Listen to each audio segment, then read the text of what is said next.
In this tutorial, I'm going to be looking how spin or English works and how better understanding it can allow us to manoeuvre the cue ball where we want and get better position on our next shot.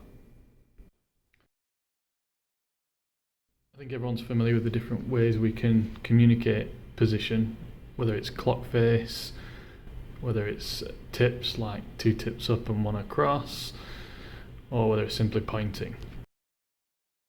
But this doesn't really help us understand how to choose where to strike on the cue ball so that we can manoeuvre the cue ball outside of its normal path.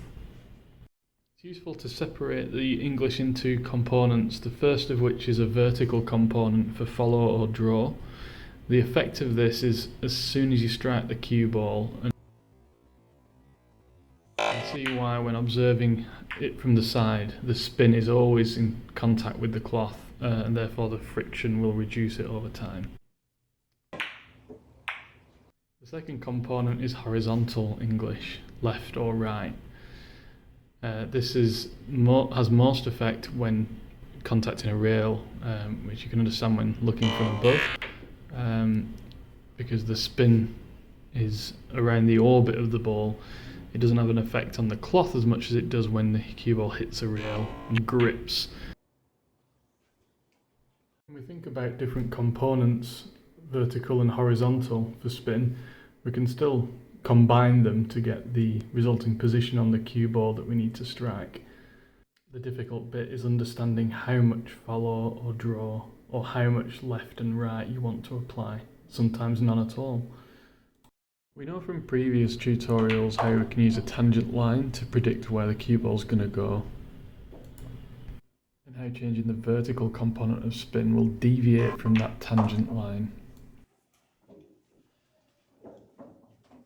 Changing the horizontal component of spin affects how we react with the rail. In this case, playing inside checks the cue ball back towards where we started, while playing outside English widens the angle off the rail, gripping and spinning away from where we shot.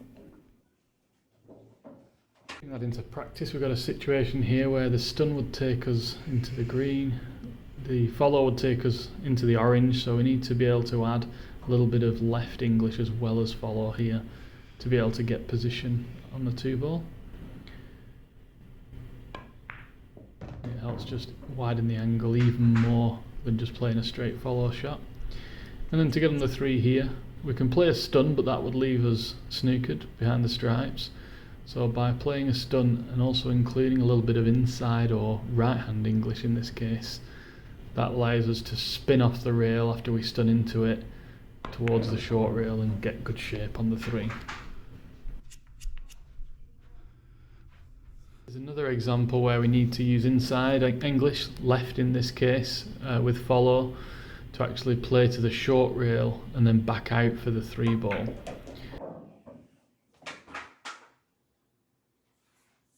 For example, playing a follow shot would leave us close to the rail or close to the side pocket, so by playing a little bit of inside English with right hand spin, we can go towards the rail and back out again, leaving ourselves a more comfortable shot on the 2 ball.